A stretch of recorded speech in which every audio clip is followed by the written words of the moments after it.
രമ്യ ഹരിശങ്കർ. നിങ്ങൾ ആദ്യമായിട്ടാണ് എൻ്റെ ചാനൽ വിസിറ്റ് ചെയ്യുന്നതെങ്കിൽ എല്ലാവരും ആ സബ്സ്ക്രൈബ് ബട്ടൺ ക്ലിക്ക് ചെയ്യുക. അതോടൊപ്പം സൈഡിലുള്ള ബെല്ലൈക്കണും ക്ലിക്ക് ചെയ്യുക. അപ്പോൾ ഞാൻ പുതിയ വീഡിയോ ലോഡ് ചെയ്യുമ്പോൾ നിങ്ങൾക്ക് അതിൻ്റെ നോട്ടിഫിക്കേഷൻ വരും.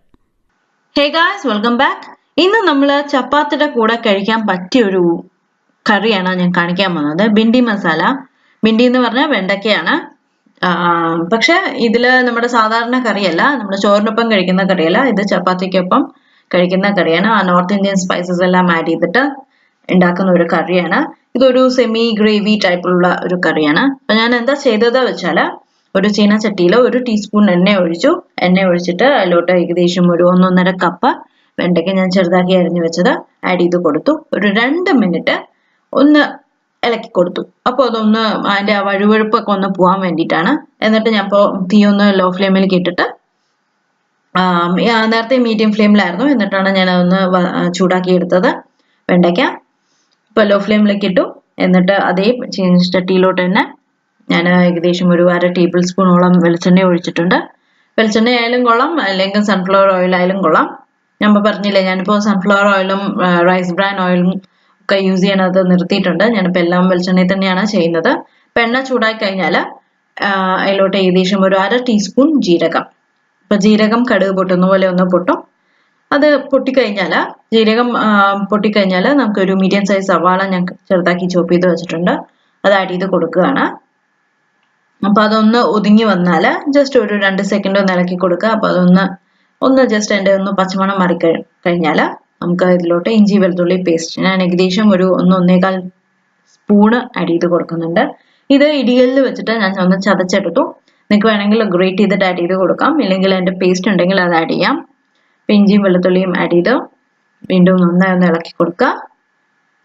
ഇത് കഴിഞ്ഞാൽ നമുക്ക് ഇനി ഇതിലോട്ട് ആഡ് ചെയ്ത് കൊടുക്കേണ്ടത്, ഞാനൊരു 2 തക്കാളി അരിഞ്ഞു വെച്ചിട്ടുണ്ടായിരുന്നു, ചെറുതായിട്ട്, വളരെ ചെറുതായിട്ട് കട്ട് ചെയ്ത് വെച്ചത്, അതും ആഡ് ചെയ്ത് കൊടുത്തു. ഇനി ഇത് നമുക്ക് അടച്ചു വെച്ചൊന്ന് വേവിക്കണം. അതിന് വേണ്ടിയിട്ട് ഞാൻ കുറച്ച് വെള്ളം ഒഴിച്ചിട്ട് ഒരു ടേബിൾ സ്പൂണോളം വെള്ളം ഒഴിക്കുക. എന്നിട്ട് നമുക്ക് ഇത് അടച്ചു വെച്ച് ഒരു 5-6 മിനിറ്റ് ഒന്ന് വേവിച്ചെടുക്കാം. ഇത് വളരെ ഈസി ആയിട്ട് പെട്ടെന്ന് ഉണ്ടാക്കാൻ പറ്റുന്ന ഒരു കറിയാണ്. അപ്പോൾ നമ്മുടെ തക്കാളി, സവാള, ഇഞ്ചി, വെളുത്തുള്ളി എല്ലാം കുക്കായി വന്നിട്ടുണ്ട്. നമുക്ക് അടപ്പ് തുറന്നു, കണ്ടില്ലേ, ജസ്റ്റ് ഒന്ന് കുക്കായി വന്നിട്ടുണ്ട്. ഇനി നമുക്ക് ഇതിലോട്ട് ഓരോ മസാലപ്പൊടികളായിട്ട് ആഡ് ചെയ്ത് കൊടുക്കണം. ഇതിൽ കുറച്ചധികം സ്പൈസസ് ഉണ്ട്. ആദ്യം ഞാൻ ഒരു 1/2 ടീസ്പൂൺ മഞ്ഞൾപ്പൊടി ആഡ് ചെയ്ത് കൊടുത്തു.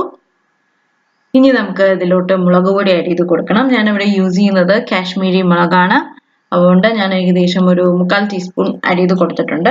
പിന്നെ നമ്മുടെ മറ്റേ പൊടികളിലും ഗരം മസാലയിലും ഒക്കെ സ്പൈസസ് ഉണ്ട്. അപ്പം മുളക് പൊടി ആഡ് ചെയ്ത് കൊടുത്തു. ഇനി നമുക്ക് ഇതിലോട്ട് ആഡ് ചെയ്ത് കൊടുക്കാനുള്ളത് ഒരു 1/4 ടീസ്പൂൺ, ഒരു 1/4 ടീസ്പൂൺ ഗരം മസാല. ഇത് ഞാൻ വീട്ടിൽ തന്നെ പൊടിച്ചതാണ്. നോർത്ത് ഇന്ത്യൻ ഗരം മസാലയും നമ്മുടെ കേരള ഗരം മസാലയും കുറച്ച് വ്യത്യാസമുണ്ട്. അതുകൊണ്ട് തന്നെ എൻ്റെ കറികൾക്കും അതിൻ്റെതായ വ്യത്യാസങ്ങൾ വരും. ഞാൻ ഈ നോർത്ത് ഇന്ത്യൻ ഗരം മസാല എങ്ങനെയാണ് ഞാൻ വീട്ടിൽ പൊടിക്കുന്നത് എന്നുള്ളത് ഞാൻ ഷെയർ ചെയ്യാം. ഇത് ഞാൻ വീട്ടിൽ തന്നെ പൊടിച്ച ഗരം മസാലയാണ്. നമ്മുടെ കേരള ടൈപ്പ് ഗരം മസാല അല്ല, കുറച്ച് വ്യത്യാസമുണ്ട്. അപ്പം ഗരം മസാല ആഡ് ചെയ്ത് കൊടുക്കുക. പിന്നെ അതിൻ്റെ കൂട്ടത്തിൽ നമുക്ക് ഏകദേശം 1 ടീസ്പൂൺ മല്ലിപ്പൊടി, സാധാരണ മല്ലിപ്പൊടി. ഇത് ഞാൻ വീട്ടിൽ തന്നെ പൊടിച്ചതാണ് മല്ലിപ്പൊടി. നമുക്ക് കടയിൽ നിന്ന് വാങ്ങുന്നതിനെക്കാട്ടിലും വീട്ടിൽ പൊടിക്കുന്നതിനാണ് കുറച്ചുകൂടെ ഫ്ലേവർ ഉള്ളത്. അപ്പം മാക്സിമം വീട്ടിൽ തന്നെ പൊടിക്കാൻ നോക്കുക. മിക്സിയുടെ ജാറിൽ സുഖമായി പൊടിക്കാൻ പറ്റും. ഞാൻ വേണമെങ്കിൽ വീഡിയോ ഷെയർ ചെയ്യാം മല്ലിപ്പൊടിയുടെ. അപ്പോൾ മല്ലിപ്പൊടി 1 ടീസ്പൂൺ ആഡ് ചെയ്ത് കൊടുത്തു. ഇനി നമുക്ക് ഇതിലോട്ട് ആഡ് ചെയ്ത് കൊടുക്കാനുള്ളത് ജീരകത്തിൻ്റെ പൊടി. ഞാൻ ഏകദേശം ഒരു 1/2 ടീസ്പൂൺ ജീരകപ്പൊടി, സാധാരണ ജീരകത്തിൻ്റെ പൊടി, അതും ആഡ് ചെയ്ത് കൊടുത്തു.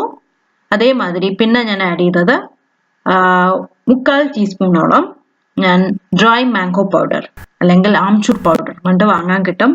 അതായത് നമ്മുടെ മാങ്ങ ഉണക്കിയതിൻ്റെ പൊടിയാണ്.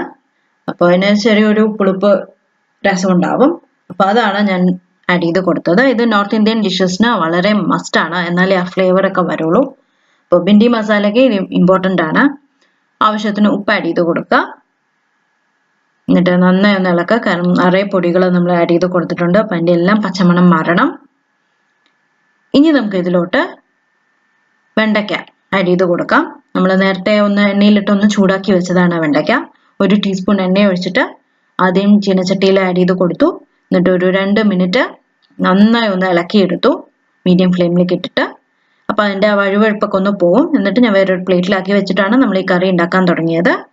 ഇപ്പോൾ കണ്ടില്ലേ, നന്നായി കുക്കായി വന്നിട്ടുണ്ട്. ഞാൻ ഇതിലോട്ട് വെള്ളം ഒഴിച്ചിട്ടില്ല, ആ തക്കാളിയുടെ വെള്ളം തന്നെ ഉള്ളൂ. ഇതൊരു സെമി ഗ്രേവി ടൈപ്പിലാണ്, ഓൾമോസ്റ്റ് ഡ്രൈ തന്നെയാണ്. പക്ഷെ എന്നാൽ ആ ഒരു ലിക്വിഡ് ഉണ്ട്, ഭയങ്കര ഡ്രൈ അല്ല.